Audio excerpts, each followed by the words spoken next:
que tiene la palabra. Gracias. Sin desmerecer a nuestro querido Fernando, que realmente es extraordinario. No estoy hablando de eso. Bueno, pues realmente yo voy a prolongar lo que tú has dado como prólogo, Ángel, y la excelente presentación de Fernando. Y voy a contestar la pregunta que hiciste de Alemania. Bueno, Alemania está por varias razones, incluso se las voy a contestar con una anécdota. Yo cuando viajé a Irán, en la época difícil, eso me valió estar en otra lista negra, ya no les caben tantas listas negras. Ya no sé qué color me van a inventar pues ya no quepo en la lista, en las listas negras, ¿no? Entonces viajé por dos razones. Una, que coincidieron. Estaba mi amigo, el embajador de México, estaba de embajador en Irán, pero él era concurrente en varios países centroasiáticos y se llama Luis Ortiz Monasterio, que fue embajador en Colombia, creo, si no me equivoco.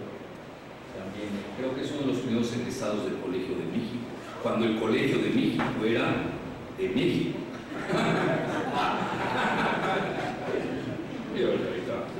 ¿Para qué les digo quién es el director del Colegio de México? Y con quién se acaba de casar su hijo. Porque yo sí leo el Hola y todo, pues si no, como de la gaviota que es geopolítica inmobiliaria, bueno, nunca me había enterado. Y lo sacaron antes que nuestras amigas. Ella lo había sacado en su libro, no le estoy haciendo publicidad, pero es la realidad. San Juana Martínez lo había sacado en su libro Las Mujeres del Poder, porque ella es muy amiga de Maritza Hernández, si han de saber quién es Maritza, ¿no?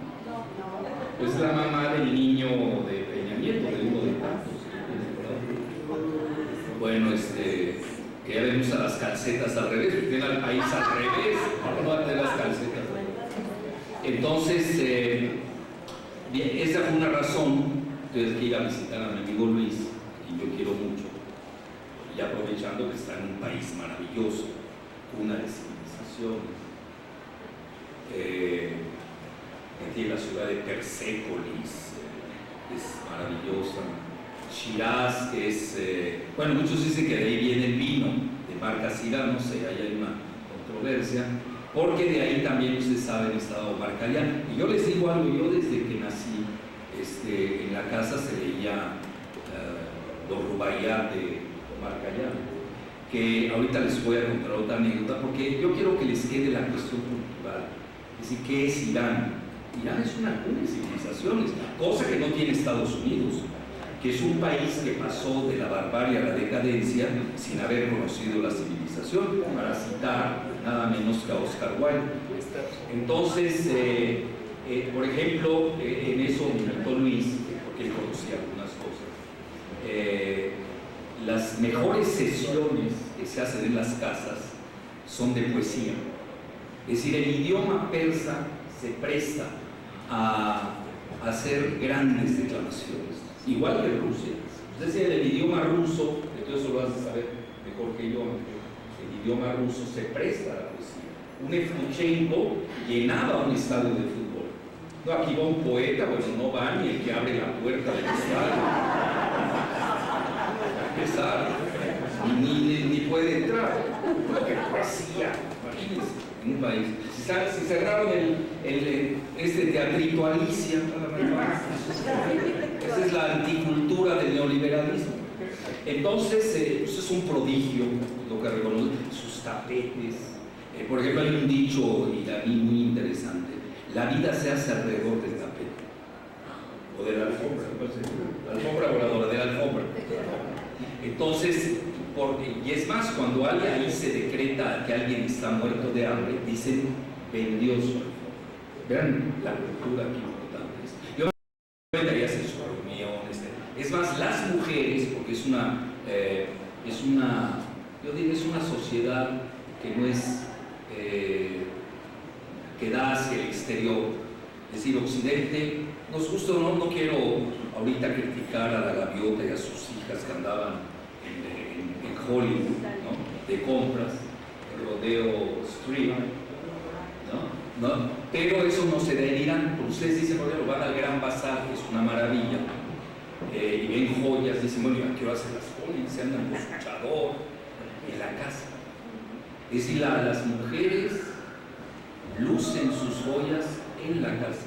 Es decir, es una sociedad que el mismo chiismo, si ustedes se dan cuenta como religión islámica, el sunismo es hacia el exterior, se le dice exotérico, ex de afuera, mientras que el chiismo es esotérico, hacia el interior, porque eso también se da debido a la sucesión de Mahoma, que ustedes saben que tuvo hijos varones, con Fátima, y ahí viene la ruptura entre chiismo y sunismo, y los que obviamente gobiernan pues son los califas, y ahí nace la palabra, el origen de mi apellido es calife, es Bijalef, el fértil.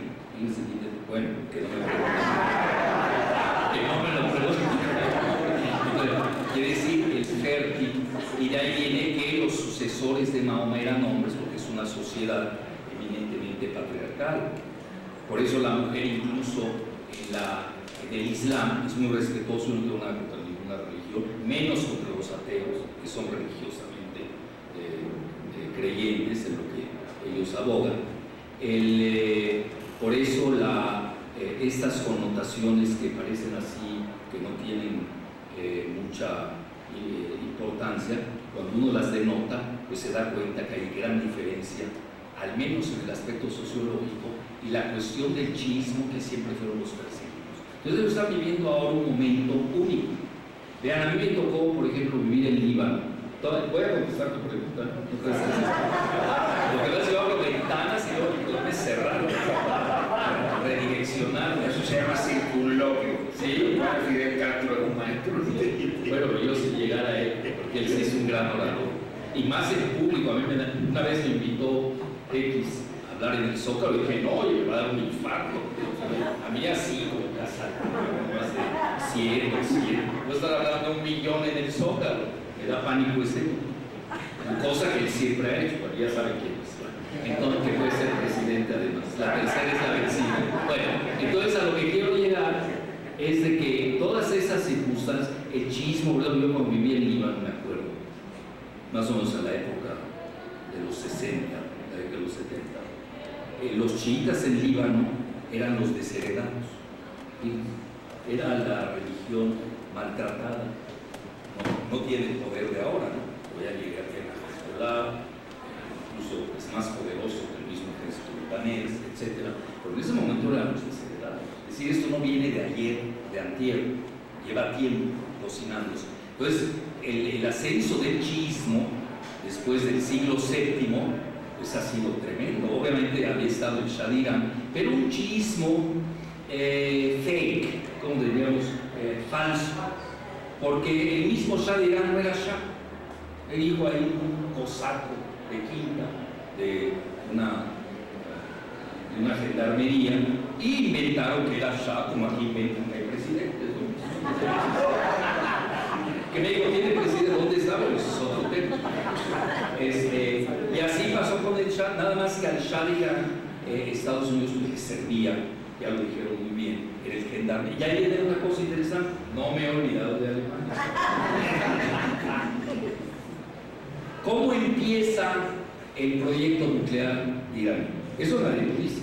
Es decir, todo tiene un génesis, hasta los bíblicos sionistas lo saben.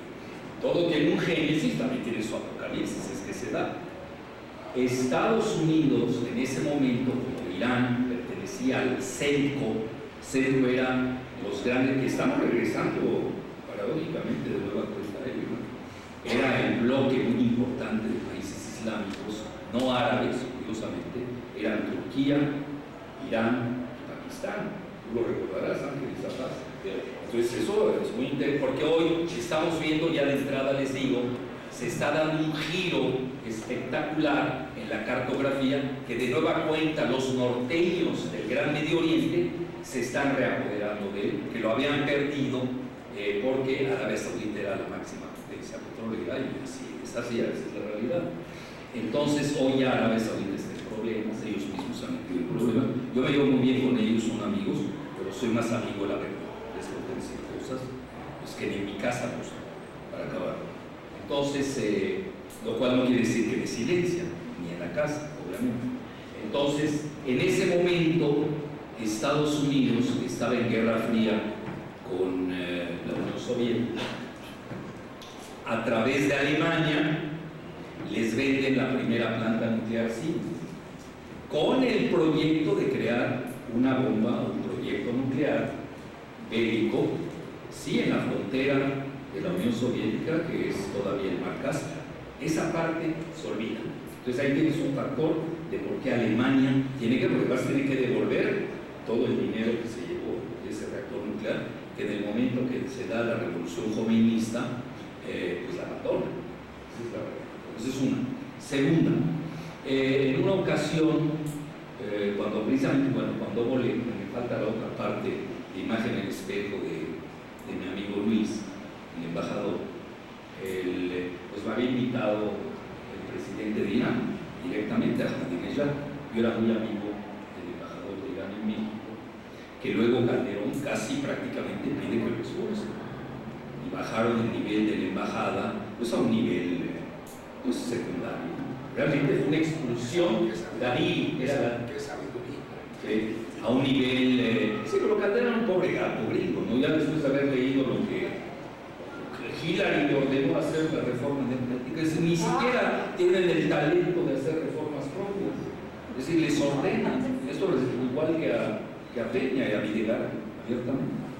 Entonces, para no hacerles largo el cuento, se dan esas dos coincidencias y yo vuelo, que no era fácil volar, de Frankfurt, vuelo en Lufthansa, no les voy a hacer publicidad, así se dio, luego dice que está cobrando en Lufthansa por haber hecho publicidad, volé de Frankfurt precisamente a Teherán y me llamó la atención un evento, fíjense qué interesante. Teherán tiene dos aeropuertos, uno era para los occidentales, yo llegué en un vuelo occidental, y el otro de super lujo era para los países del Golfo Pérsico. Ahí llegan los sheiks, los magnates, los de veras, los que gastan, ¿no? Bueno, entonces, ya contestando finalmente a tu pregunta, que ya voy en 12, ya dije la razón, ya la tercera razón, fíjense que la palabra Irán es nueva, es decir, la palabra Irán era Persia. ¿Y por qué se llama Irán a partir más o menos del final del siglo XIX? Porque proviene de Arios. Entonces ya te estoy contestando. La gran afinidad que existe entre Irán y Alemania. Los grandes profesores de teología y de filosofía de Irán estudian en Alemania. Por ejemplo, un presidente de ellos, Hatami, para que vean que sí me sé algo de Irán, hasta dónde estudian sus presidentes. Bueno, de aquí no lo puedo decir, porque no sé si estudió. Y si estudió, pues, hablé. Ahorita estábamos leyendo aquí con el asistente que me ayuda, Gisela, que Obama va a leer 6 libros en verano. Bueno, si este pobre de aquí no lleva 3 en su vida. En verano un presidente lee 6 libros. Y obviamente vean, no es dime, primero lo demás, dime si lees. Y diré tu esencia. Y dime a quién lees y de quién eres. Es decir, la lectura marca, no creo que haya algo que marque más a un ser humano que la lectura. Bueno, la lectura puede ser internet, que hoy es la época moderna, me refiero a los contenidos de pensamiento, que no es algo que se tener un libro, ya se dan en contenidos cibernéticos. Bueno, esa es la razón. Ya toda la introducción para decirte la razón por la cual está Alemania en el P5+1. Pero además Alemania corre prisa, y esa sería la cuarta razón, desde el punto de vista geoenergético, porque Irán puede ser uno de sus abastecedores sucedáneos, es decir, que supla, si es que sigue el problema con Rusia, del abastecimiento de gas. Irán, a todo el mundo le conviene, es un win-win el acuerdo de Irán. Pero vean, ahorita me llamó la atención, sobre todo con lo que estaban diciendo Ángel y Fernando, es de que, aparte de lo que dijiste de que si no hay acuerdo diplomático con Irán va a haber guerra. Bueno, eso lo dijo Obama, pero Kerry acaba de decir algo tremendo. Y no hay que perder de vista de la devaluación del yuan, que se dio la semana pasada, que no es tanta, exagerado. A los 3 días, al final del día, ya no hicimos el recuento. Hoy no sé cómo estuvo, no seguimos, estaba preparando la realidad, no seguí la cotización, pero hoy vi que se desplomó el peso, ¿no? Para no variar. Aquí se desploma el peso 3% en un día. Entonces ahí estaban asustados, como el yuan se desplomó 3% en 3 días, ¿no? Cuando Japón, en forma deliberada, devaluó en esta guerra de divisas más del 25%, si no me equivoco, el yen nipón, pero además el euro ha hecho lo mismo. El euro, vean, estaba a 1.80, hoy está a 1.1 más o menos, y Estados Unidos ahí no brinca. Bueno, ya sabemos que así es Estados Unidos, es un país maniqueo, que todo lo que es para ellos es maravilloso y todo lo que no les beneficia, pues es el infierno. Bueno, ya estamos acostumbrados a eso, así es, pero me llamó algo la atención muy interesante, que obviamente tenemos que hacer una hermenéutica, es decir, toda una interpretación desconstructivista, no sé si me entendieron, pero una interpretación del subtexto, ¿no? Y los entrealineados, cuando dice, fíjense qué interesante, con esto del yuan dice, si no se aprueba, si el Congreso rechaza el acuerdo con Irán, el dólar cesará de ser una divisa de reserva internacional. Tremenda. Eso está. Y tiene razón. Ahora vamos a interpretar. What does it mean? Muy sencillo. Que los demás, los 5 restantes, están haciendo cola y ya quieren negociar con Irán. ¿Por qué? Porque Irán es el gran negocio del siglo XXI. Vean, nada más ahora con el levantamiento de sanciones, le van a ingresar ya de inmediato, escuchen bien la cifra, 150,000 millones de dólares. ¿Escucharon bien la cifra? Pues ahí estaba en la banca de Estados Unidos y de Europa por las sanciones, los embargaron. Y ahora regresan 150. El problema de Irán es, para citar al filósofo López Portillo, cómo van a administrar la democracia. ¿Te acuerdas de aquella frase? Nada más que ahí sí tienen buenos estadistas, a diferencia de esa ley. Entonces ya les dio un panorama más o menos, a todo el mundo le interesa. Por eso lo que dijo Kerry no hay que tomarlo, los congresistas lo entienden perfectamente. ¿Por qué? Rusia ya no se va a retirar del acuerdo, China tampoco, ahorita vamos a ver por qué. Con Rusia hay excelentes relaciones, sobre todo de venta de armamentos. Con China ya es su primer importador de petróleo. Y aquí sí quiero hacer un paréntesis, no se vayan con la finta del petróleo. Aquí ya ven que sobre el clavo del féretro neoliberal de Videgaray, dicen que a principio de año va a ingresar entre 500,000 y 1 millón de barriles diarios de Irán. Irán no es potencia petrolera, el fuerte de Irán es el gas. Hoy no es lo mismo la geopolítica del petróleo que la del gas. Estamos ante otra dimensión. De ahí la premura de Alemania, de Francia, de Gran Bretaña de implementar este acuerdo. Es decir, al final del día, como bien lo señaló Fernando, Estados Unidos se puede quedar solo.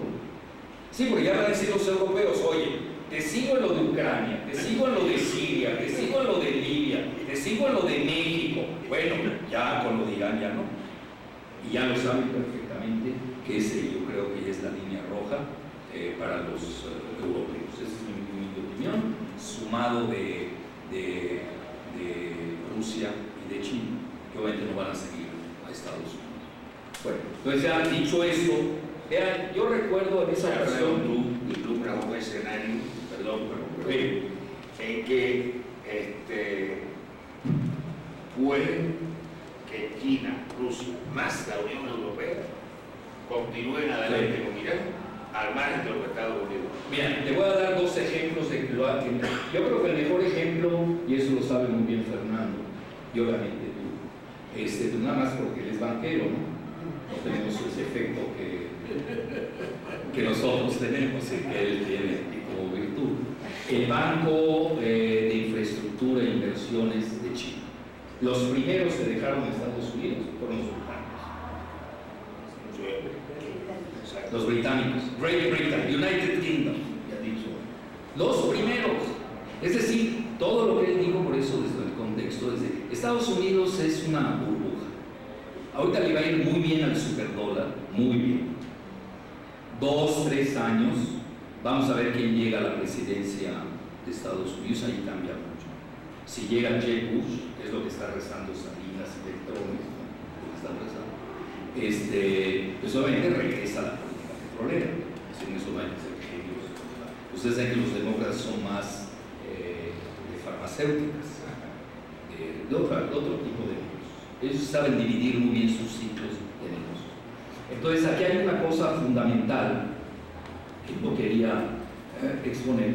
El mundo, vean, yo acabo de estar en Shanghai a dar una conferencia y también estuve en Moscú, regreso a Moscú a dar otra sobre la Academia de Geopolítica, y se los digo con humildad, rigor, gustó mucho la manera en que presenté de que el mundo está fracturado, está totalmente fracturado. Yo creo que el peor error que hizo Estados Unidos fue arrojar a Rusia a los brazos de China. Va a ser un error de un alcance geoestratégico único, y no me estoy saliendo del tema de Irán, ustedes ahorita lo van a entender por qué. Porque eso aceleró las negociaciones con Irán y también con Cuba. Ustedes saben que un lubricador, en el buen sentido de la palabra, que ahora es el padre Maciel, un lubricador del acuerdo de Cuba y Estados Unidos fue el Papa peronista, jesuita, y ahí le paro, para dar otro objetivo. Él fue el lubricador, cuando México siempre era el back channel, era el negociador tras bambalinas, que hoy perdimos esa capacidad, o la perdimos desde Fox y su canciller, que le duró 2 años, que ni vale la pena acordarse de él. Ahora ya tiene muchos departamentos de lujo en Miami, Polanco, así que ni a él ni a él se le dan el interés.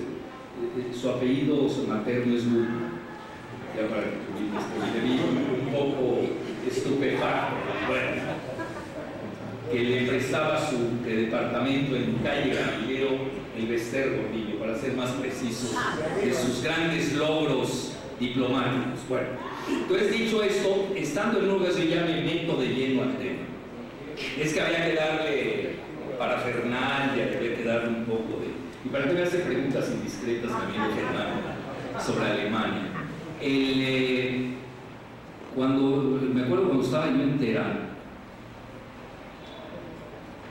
no sé dónde lo dije en la presidencia o en algún lugar. Es que yo a veces me soy muy libre, pensado, y les comenté, bueno, me puse yo tengo un gran defecto cuando viajo, a donde sea, leo que es el lugar donde voy a ir. Es como cuando me tomo un vino, bueno, de dónde es, qué cepa, qué año, de dónde viene. Si no, pues no lo tomo. Sí, así de fácil, ¿no?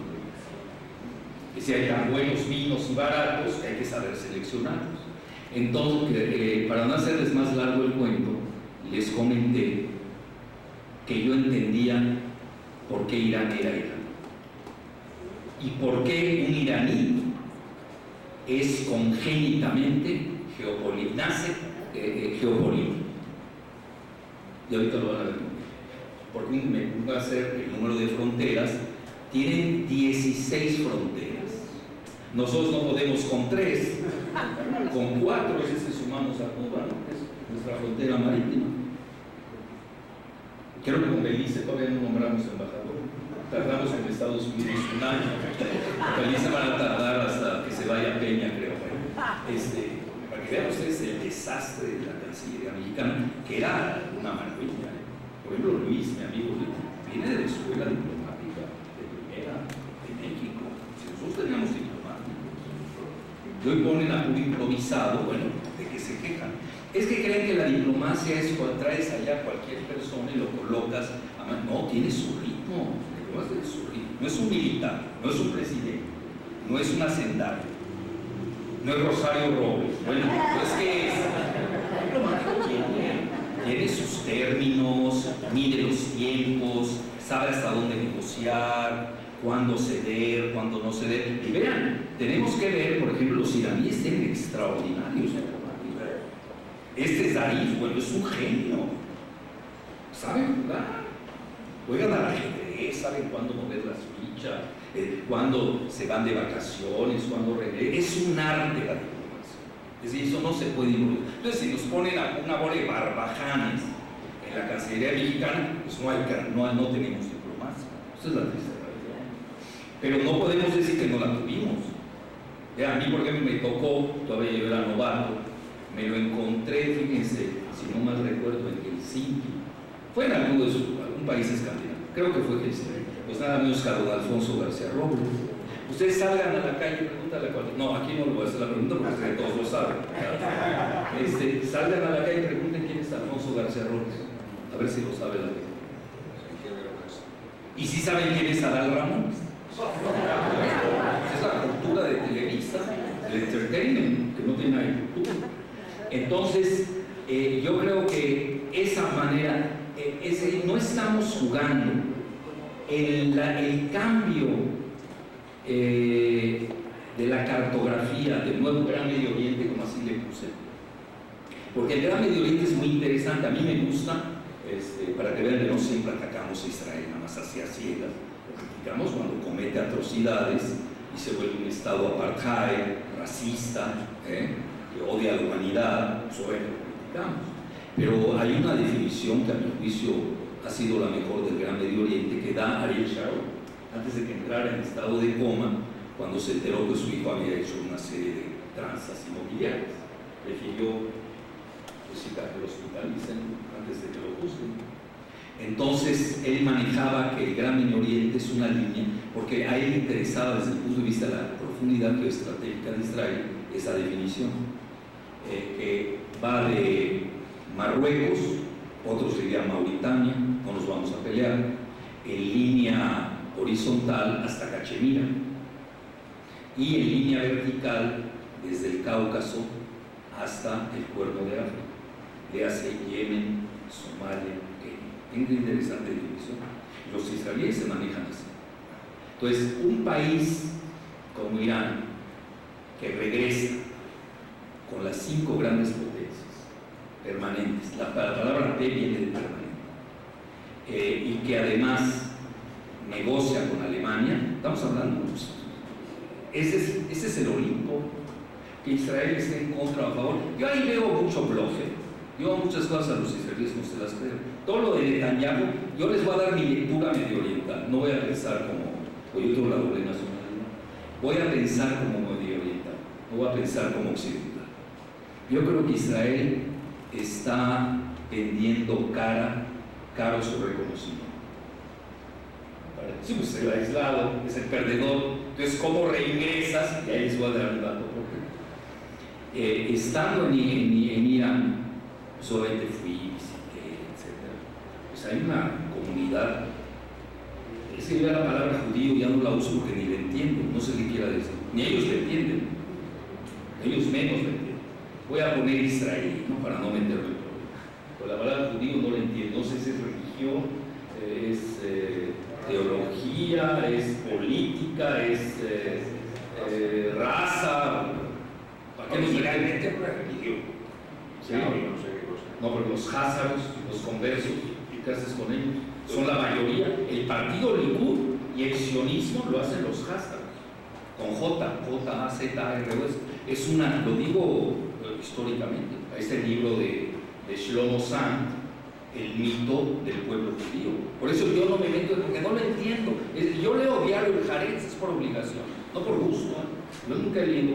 Bueno, hay cosas que apoya el acuerdo. Sí, Haaretz apoya el acuerdo. Periódico muy importante de Israel. Y luego el Jerusalem Post, que es la extrema derecha, la tienes que leer a fuerza. Sí. Entonces, el partido Likud son házaros, no son sefarditas. Bueno, ahí es otro tema que para qué, para qué les cuento. Mejor dejémoslo así. Y ahora resulta que el antisemitismo se da sin semitas. Ahí luego me la platican. Yo, por ejemplo, soy semita, 4 veces semita. No es broma, 4 veces. Racial, cultural, gastronómicamente, todo, hasta en la religión. Mi abuelo hablaba el arameo, habla en las montañas de Líbano. Y resulta que yo soy antisemita. ¿Y quién me lo dice? Un házaro. Bueno, son vaciladas. Entonces me lo dice un sefardita, pues ahí nos divertimos, ¿no? Pero que me lo diga un házaro que es, vean, racialmente no es, no sé, no es de esa raza, semita. Son, lo digo respetuosamente, que son mongoles centroasiáticos que vivieron en la región del Mar Negro en el siglo VII. Uno ve, viven delitos, todos son mitos. Entonces por eso hay que tener mucho cuidado con esta entrecomillada pseudo-oposición de Israel. Yo creo que van a vender caros son. Ese es mi muy. Y les voy a decir por qué. Pues resulta que estando en Irán, pues hay una comunidad israelí, adivinen de cuánto,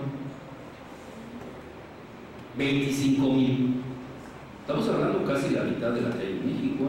En México hay 50,000, aunque dicen que a cada devaluación se van. Bueno, ahorita queda 50,000, pues yo creo que van a haber menos en la próxima devaluación. Hoy empezaron ellos. A lo que quiero llegar es de igual en Turquía. Es decir, hay mucho mito en esto.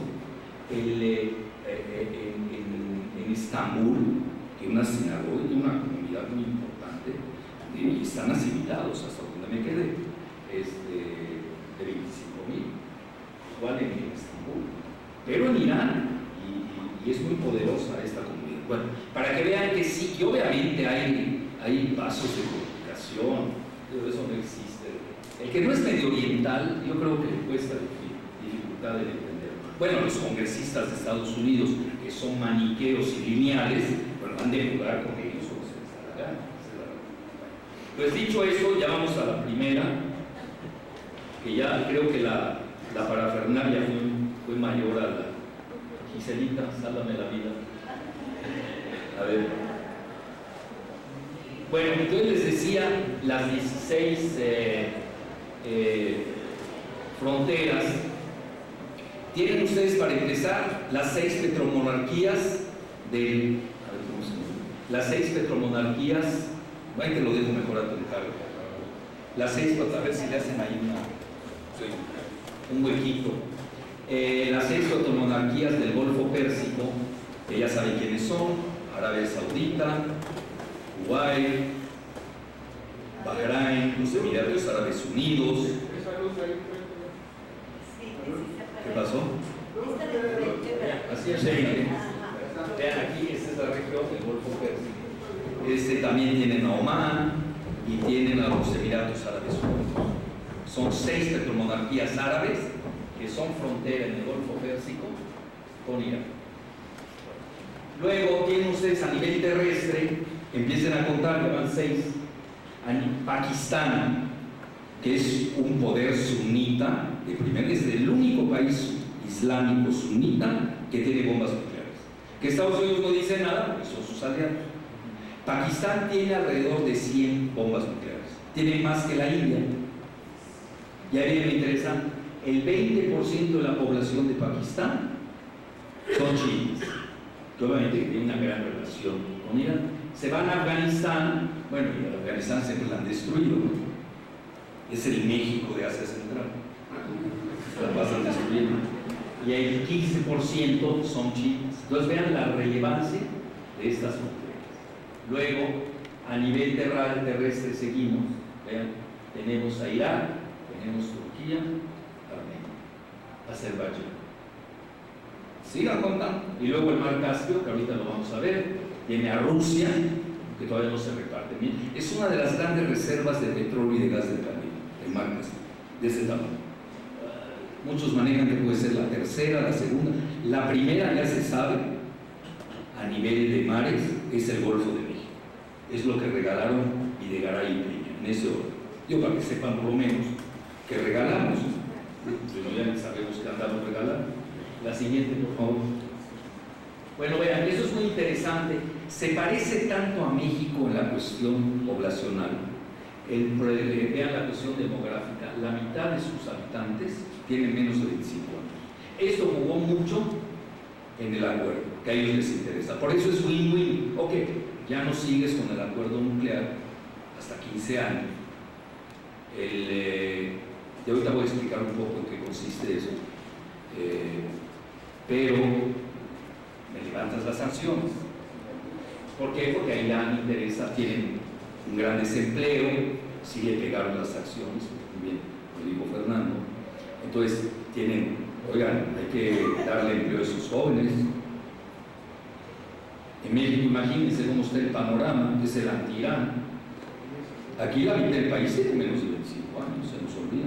Van a ingresar 14 millones de votantes en el 18, que yo les digo por qué no van a votar. Para mí es más fácil saber por qué no van a votar que por qué van a votar. Bueno, entonces, igual es el mismo perfil demográfico, es una población muy educada.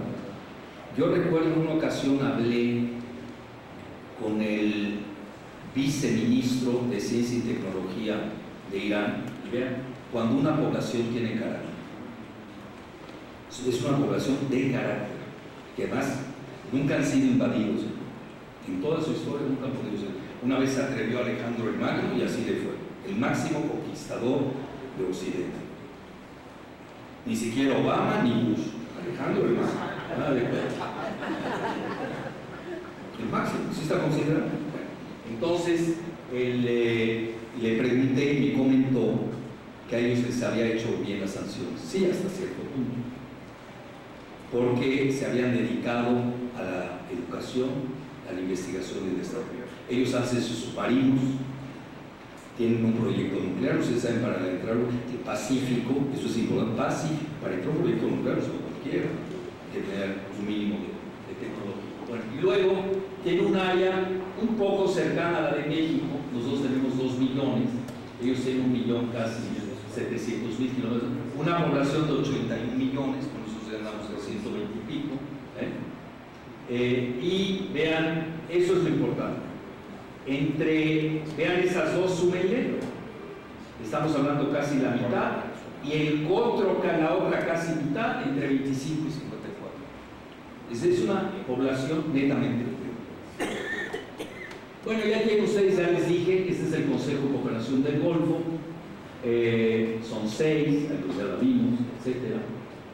Aquí hay a ver, el Producto Interno Bruto, vean, con sanciones, Irán es la 19ª economía del mundo. Les apuesto hoy, así como en el póker, sin ver, Irán se va a los 10 primeros lugares en los próximos 10 años. Y nosotros vamos a estar retrocediendo. Por eso yo veo que son carriles diferentes. Entonces, tienen el lugar 19, 1. Estaba viendo el per cápita de Irán, es un poco, está igual que México. Bueno, Venezuela está más alto que México per cápita. Digo, una cosa es que no haya papel de baño en las tiendas, pero el per cápita está mejor. Y el índice Gini, que es el que mide la desigualdad, uno de los mejores índices Gini, escribe GIN, de América Latina, es el de Venezuela. Eso no lo dice, porque no conviene. Es decir, no hay tanta desigualdad. México está a nivel africano, se los digo con mucha tristeza. Tenemos uno de los peores niveles de desigualdad. Bueno, ya ven que ya hay más pobres, ¿no? Aquel día me gustó una muy buena declaración, excelente, todavía la ando usando, de un directivo de Gutiérrez Candiani, que es cada vez que habla rebuzna. Dice que vamos a durar 200 años en bajar la pobreza en México. ¿No les gustó esa declaración? 200 años. Es el nivel de fascismo del empresariado mexicano. Bueno, Gutiérrez Candiani es de Quinta, lo pusieron ahí. Es el Piojo, el empresario. Ahí tienen ustedes los países fronterizos, Afganistán, ahí viene el número de... Vean, es con quien más, de los que más tienen kilometraje, Pakistán también, Turquía, Turkmenistán, con Turkmenistán es el que más tiene, porque tiene 1148. También tiene con Irak, no, con Irak es el que más tiene, vean, 1599, etc. Entonces vean, Armenia, 44 kilómetros, Azerbaiyán, 180. Esto pesa mucho. Por eso la gran relación que hay entre Irak e Irán Ustedes saben, la mayoría hoy en Irak son chiitas, aunque son árabes, mientras que los chiitas de Irán son arios o persas, no es la misma raza. Y luego ahí tienen los 6 países del Golfo Pérsico y el mar Caspio, que son 3. Ya vimos, son Kazajstán, Rusia y uno que me está faltando, Armenia. ¿Cuál? Armenia. No, Armenia está ya aquí como terrestre. No, y Armenia no da al mar Caspio. Ahorita me acuerdo, no se preocupen. La siguiente, por favor. Bueno, y aquí vean, no les quiero romper la cabeza, y aquí viene el famoso, la centrifugación. Se les voy a decir en términos muy sencillos. Para fabricar una bomba atómica se necesita una centrifugación de enriquecimiento de uranio a más de 90%. 90%. Obviamente está la tecnología. Si ustedes siguen centrifugando y lo van enriqueciendo el uranio a 90, pues ya tienen la capacidad de hacer una bomba nuclear. ¿Sí? Pero ellos no han llegado a esa, están en 20%. Con 89 no hacen ni una bomba yucateca. Acaba por así de fácil. Entonces todo esto hay que saber mucho, porque si no, no se pierde en la gran propaganda. Hay que tener mucho cuidado. Entonces aquí vean cómo se centrifuga el uranio, ¿no? También lo pueden hacer con otro tipo de reactores. El Fordow es un reactor conocido. Ahí enriquecen el plutonio y obviamente las dos vías llevan a crear una bomba atómica. Una puede ser de uranio y otra de plutonio. Sino que le preguntan a Estados Unidos, que lanzó una de uranio en Hiroshima y lanzó otra de plutonio en Nagasaki. Ellos nos pueden decir cómo funciona eso. Bueno, la siguiente, por favor. ¿Sí? Se trabó. ¿Es esa? ¿La que sí? Ah, bueno. Entonces ahí tienen ustedes lo del enriquecimiento. Vean, ellos están en 20. Se centrifugan. Están en 20. Para llegar a 90, ahí es donde tendrían que hacer. Pero aquí en este nivel, no. Obviamente tienen el know-how.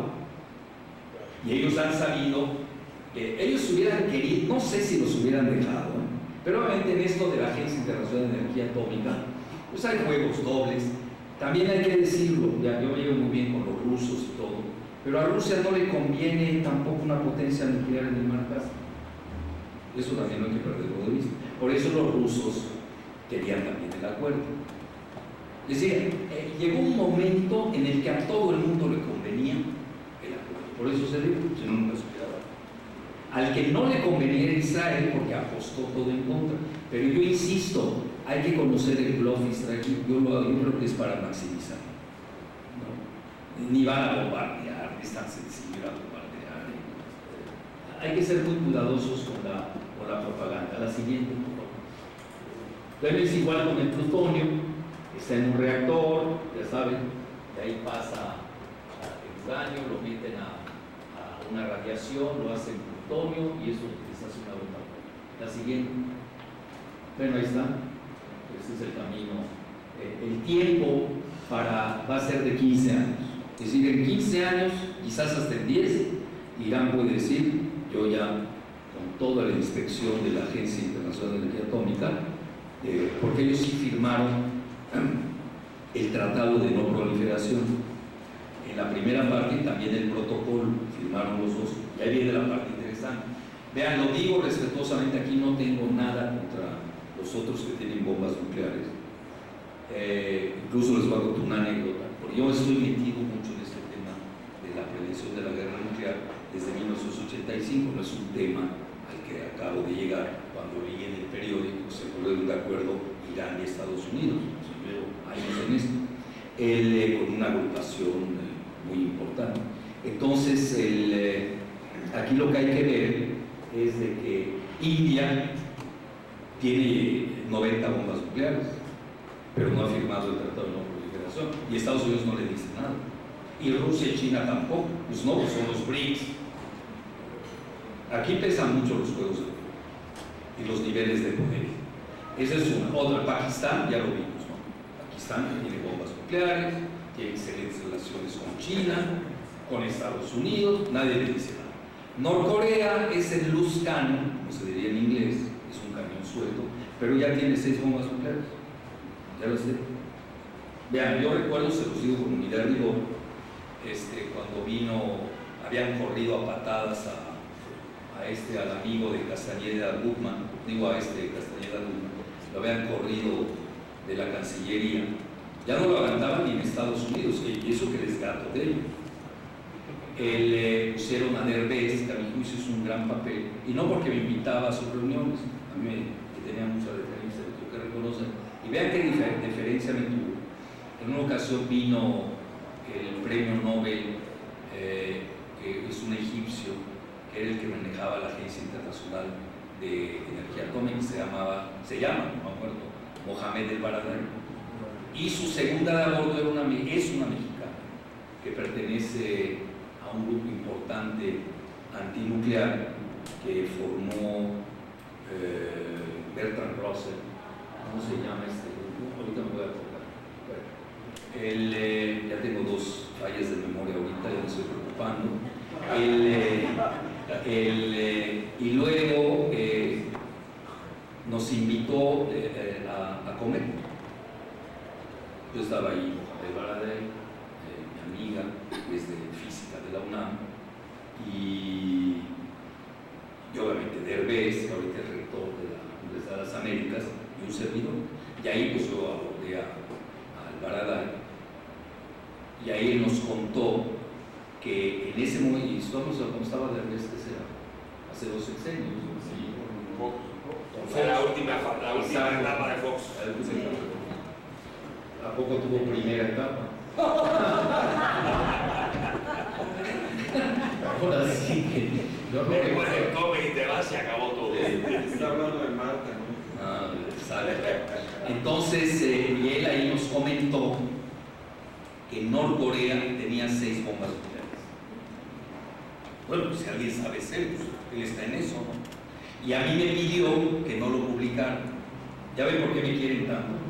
Me dan secretos de ese tamaño, de 8 columnas, y no los saqué. Ni a ti te lo conté, ¿no? ¿O sí te lo conté? No me lo conté. ¿Ves? Ya me está reclamando ahorita 20 años después. Bueno, entonces a lo que quiero llegar es Norcorea, pues sí, por eso tampoco la voy a tocar mucho, porque se les puede ir de la mano, ¿no? Así como Estados Unidos lanzó 2 bombas a Japón, la suelta y le lanza a las tropas. Hay 50,000 tropas estadounidenses en Corea del Sur y otro tanto en Japón. No, ahí no estamos jugando. Ya con bombas nucleares, como que uno se gana la respetabilidad, ¿no? Desgraciadamente así es el juego. La siguiente, por favor. Bueno, hay una palabrita que están manejando mucho en Estados Unidos. ¿Cuál es el breakdown? El breakout time. ¿Qué quiere decir esto? El tiempo que se requiere para hacer la bomba atómica, dado el know-how tecnológico que tiene Irán. Han exagerado que 1 mes, que no sé qué, y ahora con este acuerdo parece ser que ese mes se va a 1 año. ¿Por qué? Porque le bajan el número de enriquecimiento de uranio, el 20%. Alfredo, eso fue lo que dijeron los 36 sí. generales y almirantes que apoyaron el tratado. Incluyendo un rabino, por cierto. ¿Quién? El ex rabino de la UND. No, pero además hay otra carta abierta en Israel de los ex de inteligencia y de seguridad nacional que están a favor del acuerdo. Por eso, mira, yo ahí tengo mis y 29 científicos de los más relevantes. La siguiente, por favor. Bueno, aquí no les quiero romper la cabeza cómo están los acuerdos de Irán. Si no les hubiera contado las anécdotas, sí me hubiera detenido, porque hay que dar pie a preguntas y respuestas. Todo eso ya se lo saben. Vean cómo estaba la producción de petróleo en esta época, en los 75. Luego cómo se desploma en los 80. Y ahora cómo está regresando relativamente, cómo se vuelve a caer. Y obviamente va a remontar. Pero vean, a mí el petróleo no me preocupa tanto de Irán, porque no es potencia petrolera, es potencia gasera. Irán es la segunda potencia gasera del mundo, detrás de Rusia y antes de Qatar. La siguiente, por favor. Bueno, ahí está lo que les había dicho de Turkmenistán y Kazajstán, y ahí está Azerbaiyán y Rusia. Estas son las plantas nucleares que tiene Irán, son varias. Unas son para plutonio, otras son para uranio, pero en realidad el proyecto de ellos era eminentemente científico. Hasta 20% sigue siendo civil, pacífico. Incluso los dos ayatolas de Irán, tanto Khomeini como ahora Jamenei, que curiosamente Jamenei no es persa puro, él es de origen azeri, les llaman azeris a los que son de Azerbaiyán, es todo el norte de Irán, curiosamente. Ellos comentan que tener la, lo dicen en inglés, que tener la bomba es an-islámico. No es islámico de la bomba. Bueno, no creo que los de Pakistán le hagan mucho caso, pero entonces no les quiero romper la cabeza con tecnicismos, pero vean, Irán ya va a descender la producción, la centrifugación famosa del 20%, lo va a disminuir dramáticamente así. ¿Qué van a hacer con ello? Ya viene el trueque con Rusia. Se lo van a dar a Rusia, que lo va a comprar a cambio o se lo cambia por otro tipo de material, cosa que está haciendo a nivel del petróleo Estados Unidos y México, se habrán enterado la semana pasada. Muchos habrán dicho, bueno, ¿y por qué Estados Unidos le vende petróleo a México? No, lo que es, no está bien la información, es un trueque. Estados Unidos nos da el petróleo ligero, que ahora se quieren deshacer de él, hoy hay que pagarlo, y ellos, nuestro petróleo pesado, que ya está más pesado, pues lo refinan en Estados Unidos. Ese es el quid del acuerdo de por qué nos están. Es negocio para Estados Unidos. Obviamente, nosotros, lamento decirles, pero México no existe. Esa idea era un espléndido negocio. Sí, bueno, y dice que la devaluación es una maravilla. Es una forma de postergar el desarrollo de la capacidad. Claro. Dilo en voz alta, te escucho.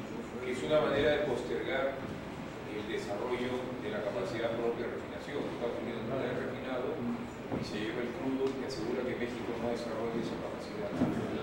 Entonces, vean, esta a mi juicio es una de las causas. ¿Ustedes se acuerdan que hubo una revolución de color que le hicieron en Irán, que puso a temblar al régimen? Y vean ustedes el desempleo.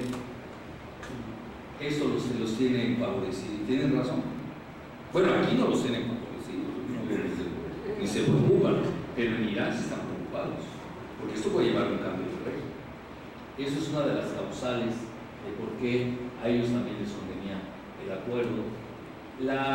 Incluso su producción de vehículos, debido al apretón de tuercas de las sanciones, pues empezó a disminuir.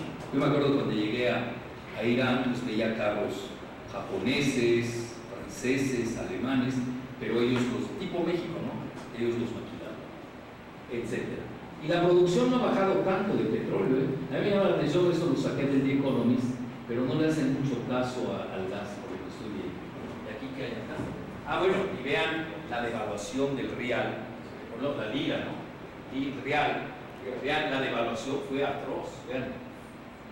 Primero baja en el 7, vuelve a subir, luego estamos en el 12 y se vuelve a desplomar. La siguiente. Bueno, ahí tienen ustedes por qué es tan importante Irán. Precisamente ustedes se dan cuenta, es el corazón euroasiático. Está en el medio del corazón, con 16 fronteras. Pero que además tienen de frontera al Mar Caspio, al Golfo Persa. La siguiente, por favor. Bueno, y luego no hay que perder de vista, en geopolítica existe un término que se le llama choke points, que se traduce como puntos de estrangulamiento. Y aquí son varios, uno de ellos es el canal de Suez, de Panamá, el otro de Suez, que anda a ser uno nuevo, y este es el estrecho de Hormuz, que está en el Golfo. ¿Me lo tienen? Entonces se transporta pues, gran parte del petróleo que va al noreste asiático, pasa por el estrecho de Malaca, entre Indonesia y Malasia. Yo he tenido la suerte de verlo de los dos lados, tanto de Indonesia como de Malasia. La siguiente, por favor. Y ahí está, vean, 17 millones de barriles por día atraviesan el estrecho de Hormuz. Obviamente, el cierre del estrecho de Hormuz, que era lo primero que iban a hacer los iraníes en una guerra. Y esto les tumba el dólar, Se vale como medida. Esa es una de las armas que a veces de las que no se habla. Pero ahí están. Todo el mundo, es un póker abierto. Todos sabían que en un momento dado de un bombardeo hubieran cerrado el estrecho. La siguiente. Bueno, vean quién le compra a Irán.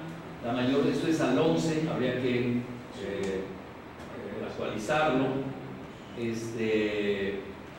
La Unión Europea, vean, Italia, España, básicamente quien más le compra, si nos podemos ver bien, China, vean, Turquía también le compra, Corea, India, Japón. Todos son los grandes compradores.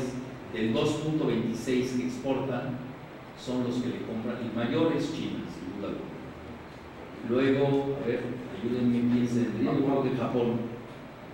Japón, luego India. Eso es muy interesante. Y no hay que perder vista de eso tampoco, a la Europa. La siguiente. Bueno, y esto es muy interesante, vean. Tan es win-win, es de ganar-ganar, que hasta China le importa. Ustedes saben que China tiene frontera con Pakistán. Acá hay un puerto que se llama Gwadar, que ellos lo construyeron obviamente en previsión a este canal, a este gasoducto que vendría de esta región de hasta Luque, pasaría por Irán Shah, pasa aquí a Gwadar y llegaría obviamente a Pakistán y de aquí a China. Obviamente India está interesada también.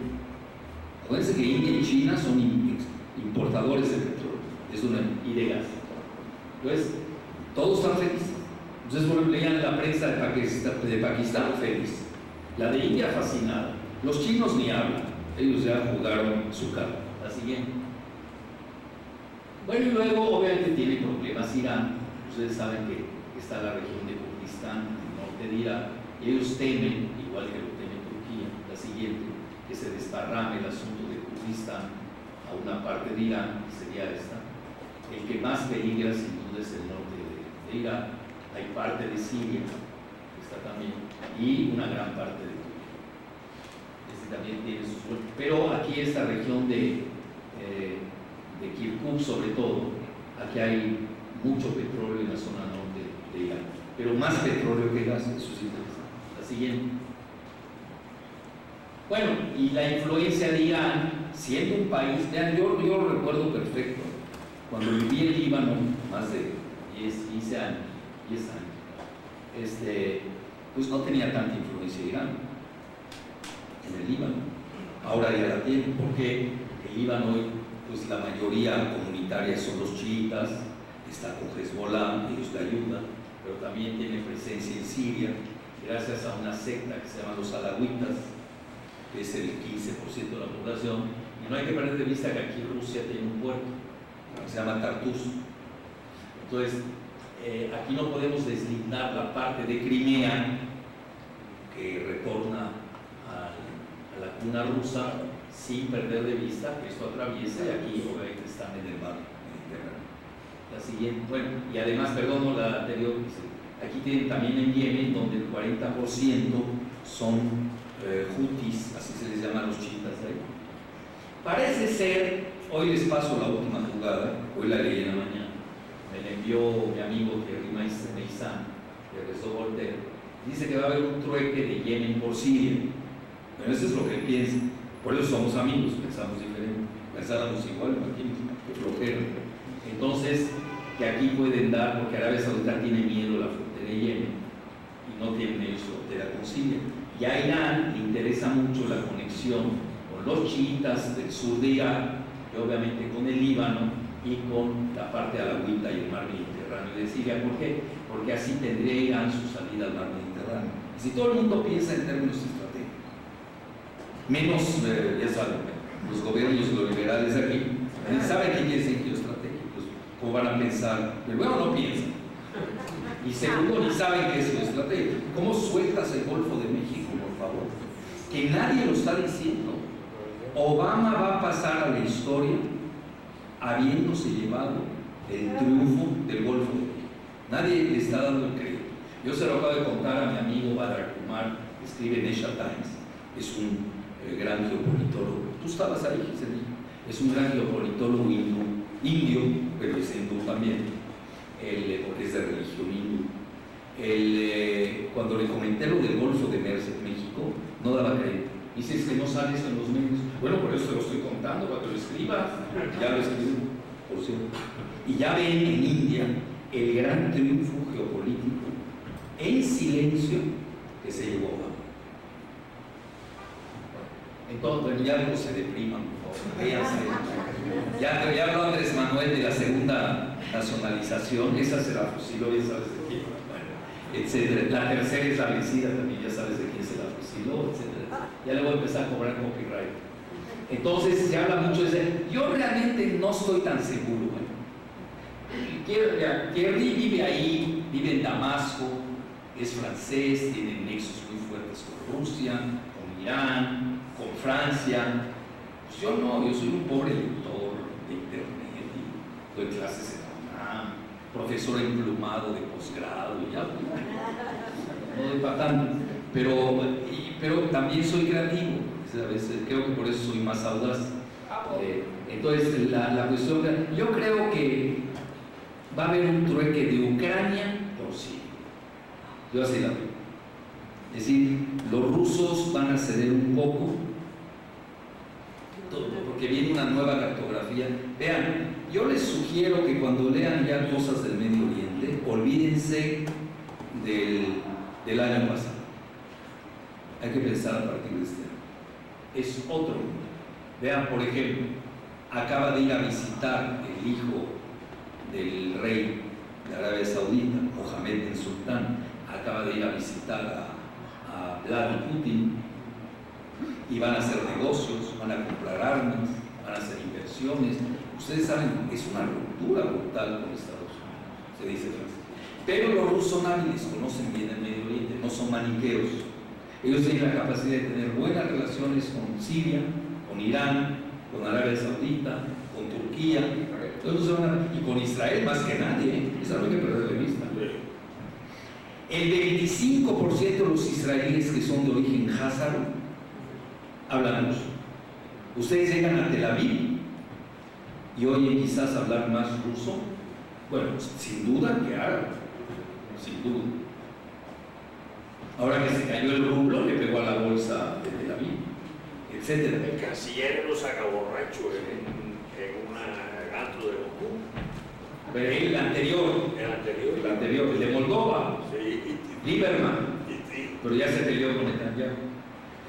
Bueno, entonces hay que tener mucho cuidado porque los rusos son muy hábiles en el Medio Oriente, lo conocen perfectamente. Ya llevan años ahí, llevan desde Pedro el Grande, yo creo que algo aprendieron. Y Estados Unidos apenas desde Truman, ¿sabes? La siguiente, por favor. Bueno, ahí está la parte de Yemen, no me quiero meter. La siguiente, cómo está dividido ahora en dos, etc. Yo creo que ahí viene un trueque muy interesante. Ahí está Al Qaeda, imagínense, ya es abierto, ya lo dicen abiertamente, quienes están atrás de Al Qaeda y del Estado Islámico.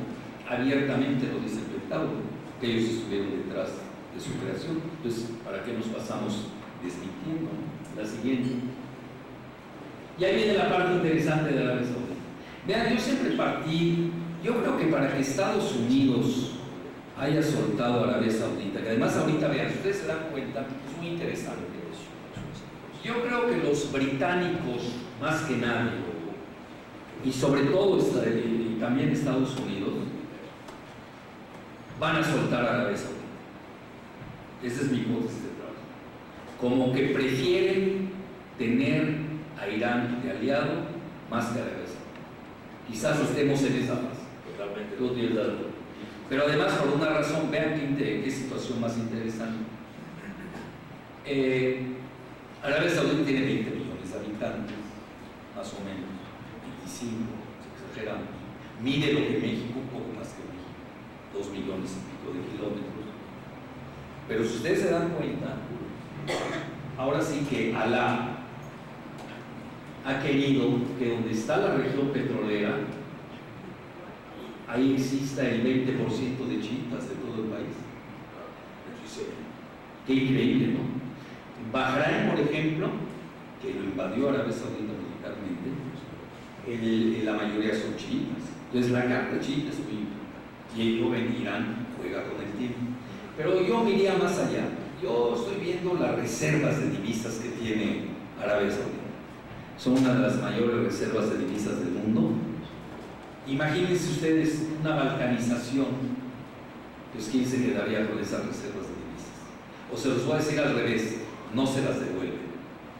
Y alguien se quedaría con ellas. Porque esa es la técnica de Estados Unidos, de Gran Bretaña y de Libia. Es lo que hicieron, de Francia, Gran Bretaña y Estados Unidos. ¿Qué hicieron con Gaddafi? ¿Alguien sabe dónde están las reservas de divisas que se llevaron? ¿Alguien sabe dónde está el oro que se llevaron? Eso es muy interesante. Piratería.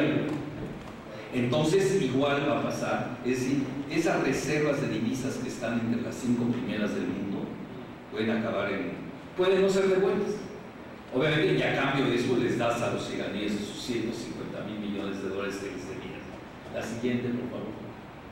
Bueno, entonces yo concluiría diciéndoles que sin duda alguna este acuerdo simbra el corazón de Centroasia, la gran relevancia que tiene Irán por todas sus fronteras marítimas, terrestres, su situación geoestratégica de primer nivel, su relación con las grandes potencias, su gran potencial geoeconómico, el mismo, nada menos que el domingo, nada menos que Donald Trump, que ahora está de moda citarlo, nada menos que Donald Trump decía que en Irán va a correr el dinero por el minuto dólar.